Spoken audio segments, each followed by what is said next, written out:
शिवलीलामृत अध्याय 5वा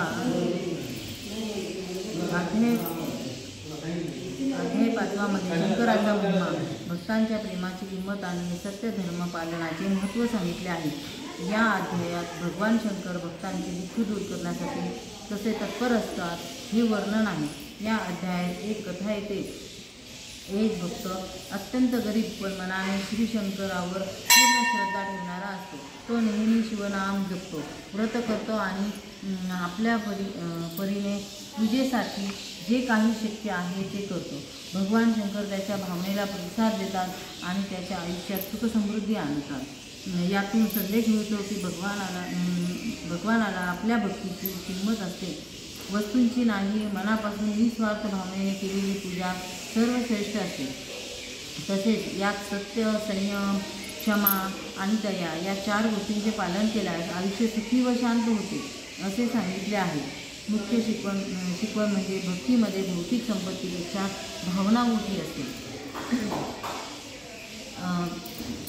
सदाशिव ही 4 अक्षरे जो सतत तोंडाने म्हणतो, त्याचा मनातल्या मनात उच्चार करतो, जो नित्य शिवाचे पूजन करतो, तो स्वतःसह अनेक जीवांचा उद्धार करतो. शास्त्रांचे जाणकार निरनिराळे प्रायश्चित्तांची सांगत असतात, परंतु जे शुद्ध अंतःकरणाने शिवनामाचा उच्चार करतात त्यांना इतर साधकांची गरजच नाही. शिवनामाचा महिमा आश्चर्यकारक आहे. त्याशिवाय जो कोणी सोमवार व्रताचे आचरण करतो, सर्व सिद्धी त्याच्या पायाशी लोळणे घेतात. हे सत्यवचन आहे, हे लक्षात ठेवा. 1 वर्ष जर हे व्रत केले तर तो ज्ञानसंपन्न होतो. 2 वर्ष जर केले तर त्याचे महाभाग्य उदयते. हे व्यासवचन जो असत्य मानेल तो कल्पांतपर्यंत बंधनात पडेल. पक्षप्रदोष आणि शनिप्रदोष व्रताचा महिमा ऋषींनी ओमेला विशद करून सविस्तरपणे सांगितला. त्रयोदशीला निराहार असावे. वीरभद्र, गजानन, अष्टमहासिद्धी, अष्टभैरव, रुद्रासह अष्टदिक्पाल, सत्यावरण यांची स्थापना करावी व त्यांचे यथाविधी पूजन करावे. शिवपूजेचा अपहार म्हणजे पापाहूनही मोठे पाप समजावे.